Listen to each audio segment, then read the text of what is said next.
Hello, it's Monday, November 21st, and you're watching The Big Story with me, Chiao Suen. Subscribe to the Straits Times channel to stay up to date with our live news updates. Now, 2 days after polling, and Malaysia still does not have a new government. After Saturday's hung elections, the two front-runners Pakatan Harapan and Perikatan Nasional remain tied up in talks with other parties in hopes of gathering the required number of seats to form a simple majority. This despite the King's original deadline of 2 p.m. today. Pakatan Harapan Chief Anwar Ibrahim and his Barisan Nasional counterpart Zahid Hamidi met earlier today but have yet to produce Malaysia's next government. Zahid has said his alliance's Supreme Council has not decided who to back. ST's Malaysia Bureau Chief Shannon Teo joins us from Kuala Lumpur. Thanks for joining us today, Shannon. So, the King originally gave the various coalitions a deadline of 2 p.m. today, which has since passed. Now he has granted them an extension of 24 hours. Why would he do that? Well, for the very reason of the news flow you've been seeing this morning, right? We know that Barisan Nasional, their leaders, led by Zahid Hamidi, met with Anwar Ibrahim and his leaders from Pakatan Harapan to try and duke out a deal now. Nothing concrete has come out of that. Barisan Nasional is saying that, in fact, no official negotiations have begun. So we haven't actually come to a formalized deal. And because of this, Barisan Nasional is saying, give us a bit more time. They've written to the Speaker of Parliament, saying that we need a bit more time, and that's been transmitted to the palace. And the King says, okay, 24 more hours. Now, why this is crucial is because we are in a deadlock, and Barisan Nasional's numbers, they've got 30 MPs. That can break the deadlock either for Anwar or Muhyiddin Yassin, the Perikatan Nasional chief. Now, the difference that we have here is that Muhyiddin Yassin is actually closer to that magic number of 112. I think at this point, he's close to about 100. With the support of GPS from Sarawak. Pakatan Harapan, Anwar Ibrahim needs practically the entire Barisan Nasional with him. So hence this very protracted negotiations on Pakatan side. And if they can get all of Pakatan Harapan, all of Barisan Nasional, that is exactly 112. Wow, okay, but right now Malaysia is in uncharted territory politically. Do you think these additional 24 hours will be enough for them to form a coalition government? Will they ever agree? What do you think some of their concerns are, and what is likely to come out of these extra 24 hours? Well, if you ask Perikatan Nasional, they don't need the extra 24 hours. At about 1 something, their Secretary General Hamzah Zainuddin issued a statement saying, well, we've sent more than 112 statutory declarations to the palace. Muhyiddin Yassin is ready to be sworn in as Malaysia's 10th Prime Minister. So they don't think that the next 24 hours are needed at all. If they had their way, the process would end right now. But that brings up the question, right? Do they really have more than 112 committed MPs? If what Barisan Nasional Chief Zahid Hamidi is saying, he's saying that we haven't committed any of our MPs. So there's an overlap here. Someone is ostensibly lying. So the next 24 hours, I suppose, ostensibly what we're going to see is that this is a process of clearing it up. Both sides, if you're talking about Perikatan and for Pakatan, they've got to really come out and be sure this is the numbers you're sure every one of these MPs are with you. Now, there's a lot of potential for chaos, obviously, because until the deadline, someone could change their mind, alignments could change. The drama you've seen this morning itself, and even from last night when DAP leaders were meeting to decide how to move forward, whether they will go with Anwar's plan to try and get Barisan Nasional's backing. Now, I think there are many concerns for the various coalitions and for the Malaysian public as well. There's a lot of question marks now about how come Pakatan Harapan with the most MPs, it looks like they're not going to be in government. But that's obviously what happened before October 10 as well, right? They had the most MPs and they weren't in government. It's a question about whether Pakatan Harapan should actually work with Barisan Nasional. Now, their leader is the UMNO President Zahid Hamidi, and he is burdened by dozens of graft charges. So is it right for them with all their anti-corruption ideology to work with Zahid Hamidi? On the other hand, Perikatan Nasional is saying we'll not work with Pakatan Harapan, and they've pretty much implied that we won't work with Zahid. We will only speak to BN as a whole if your leader is not Zahid Hamidi. That seems to be the implied messaging, and that's why they've not formally come to the table with BN. They're speaking to individual MPs from Barisan Nasional instead. And at this rate, all they need is about 8-10 BN MPs on their side, and they cross the line. This elections has really kept us all on the edge of our seats. Thank you so much for your valuable insight, Shannon. Malaysia Bureau Chief Shannon Teo, thank you. Now turning to local news, Singapore Central Bank MAS has issued a statement addressing misconceptions in the wake of the collapse of crypto exchange FTX. One misconception is that it was possible to protect local users who dealt with FTX. Well, MAS cannot do this as FTX operates offshore and is not licensed by MAS. A second question is why Binance was placed on MAS's investor alert list while FTX wasn't.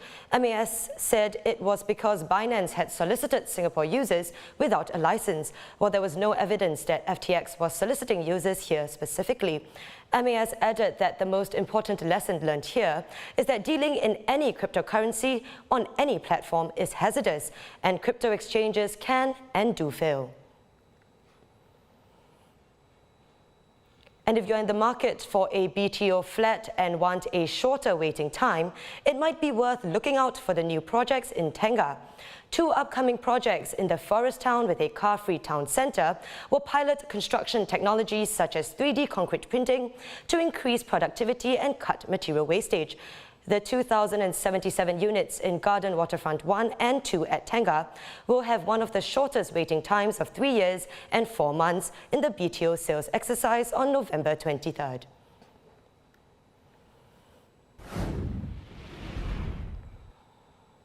After years of preparation and hundreds of millions of dollars spent, the 2022 FIFA World Cup in Qatar finally kicked off yesterday. In an attempt to showcase Qatar on a global stage, the opening ceremony featured Morgan Freeman, Jungkook from BTS, and hundreds of performers, as well as plenty of fireworks. But that's where the fun ended for the hosts, as they struggled against Ecuador in the opening match, which ended 2-0 in favour of the visitors. Qatar's loss makes them the first host nation in the World Cup history to lose their opening match. Speaking after the match, Qatar's head coach Felix Sanchez felt that his side did not start the match well enough, but that the team was backed by the supporters. This despite many leaving the stadium even before the match had ended. Joining us from Doha is ST Sports correspondent Sazali Abdul Aziz. Thanks for joining us, Sazali. So you were there at the opening match. Tell us more about what it was like both on and off the pitch.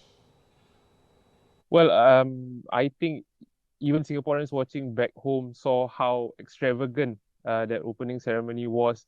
It really was something to behold, and it was a fitting celebration for the start of the tournament, really. I mean, this is the first major sporting event, of course, since the pandemic, and I was there at the Tokyo Olympic Stadium 18 months ago, where the opening ceremony for that Olympics was a beautiful, graceful affair, but held in a largely empty stadium because of pandemic restrictions at the time. This time we had a full house, 60,000 people, including royalty. Everyone was wearing broad smiles outside the stadium, in high spirits. Festivities had started a good few hours before the kickoff. The weather was cool, very windy, about 23 degrees Celsius, in fact. I think perfect for football, and I think everyone was definitely ready for the big kickoff. Sounds like the opening ceremony was great, but the same can't be said for the road to the World Cup. From allegations of bribery to concerns about human rights, this World Cup has been marred with controversy. But despite all of this, how has the atmosphere been, and has the event itself been dampened by the negative publicity? Yeah, I think there's no doubt that the criticisms leveled against the host nation have cast a pall over the tournament. Even among journalists at the media center, we can hear chatter and opinions being shared about so-called media narratives and agendas of certain segments of the international media and so on. But really, after last night, there's a feeling that there's relief. It's a feeling of relief that after all the politicking in the lead up to the tournament, football is finally taking center stage, especially now, with the big guns like England today and Argentina tomorrow beginning to feature. So as you're saying, football is taking front and center. So let's talk about the football. Looking ahead to today's matches, as you mentioned, two of the front runners in the tournament will be in action, with England taking on Iran and Netherlands facing Senegal. How do you see these two matches playing out?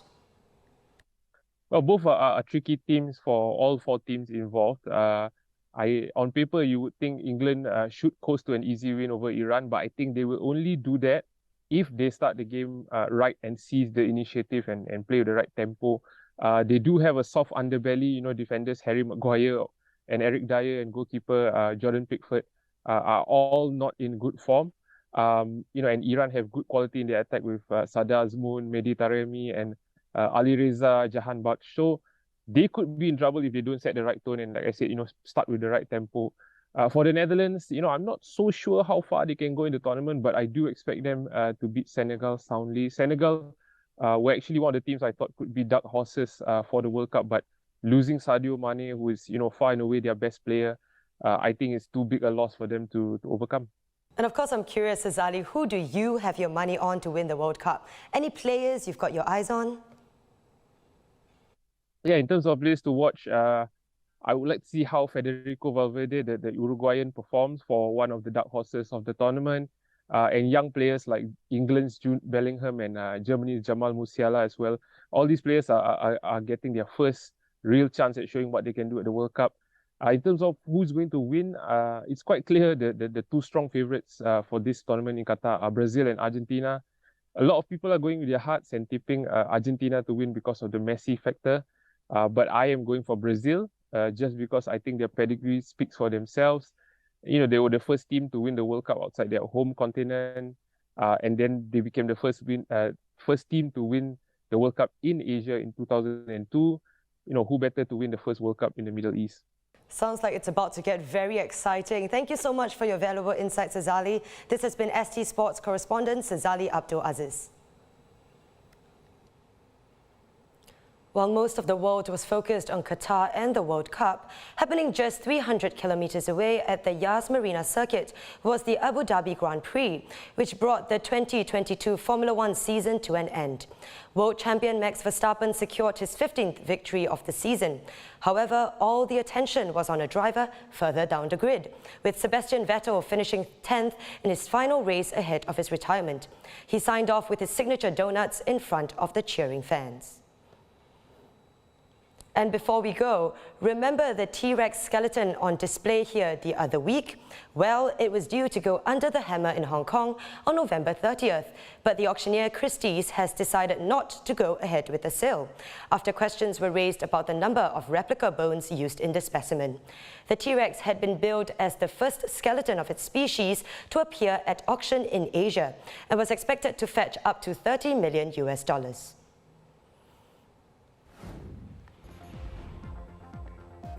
And those are our top stories for today. Visit straitstimes.com for more news and our YouTube channel for more videos. Subscribe by hitting the red button below. I'm Chao Suen, and see you tomorrow on The Big Story.